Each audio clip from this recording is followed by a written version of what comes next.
কোন জগতে থাকিস মা তুই বল না কোথায় পাবো তোরে, বেশি কিছু চাইনে আমি বাঁচতে চাই তোর চরণ ধরে। জয় মা তারা, কেমন আছেন সবাই? আশা করি মায়ের আশীর্বাদে সকলে ভালো আছেন। আবার একটা নতুন ব্লগে আপনাদের সকলকে স্বাগত জানাই।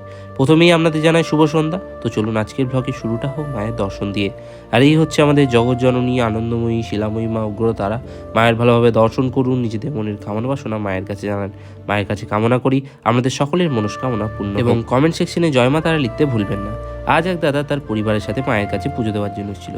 এই হচ্ছে দাদা ও তার পরিবারের সদস্যরা। সাথে আজকে সৌরভ দাও তার পরিবারের সাথে মায়ের কাছে পুজো দেওয়ার জন্য এসেছিল। এই হচ্ছে দাদা ও তার পরিবারের সদস্যরা। খুব সুন্দরভাবে তাদের দর্শন এবং পুজো সম্পন্ন হলো সন্ধ্যেবেলায়। আজকে সন্ধ্যেবেলায় মন্দিরে যথেষ্ট পরিমাণে মানুষের সমাগম রয়েছে। সাথে ভক্তরা নাট মন্দির থেকেও মায়ের দর্শন করার চেষ্টা করছে। আজকের ভিডিওটা যদি আপনাদের ভালো লাগে আপনার পরিবার পরিজনের সাথে শেয়ার করুন, যাতে তারাও বাড়িতে বসে মায়ের অপূর্ব রূপে দর্শন করতে পারে। আবার পরের ব্লগে দেখা হবে। সকলে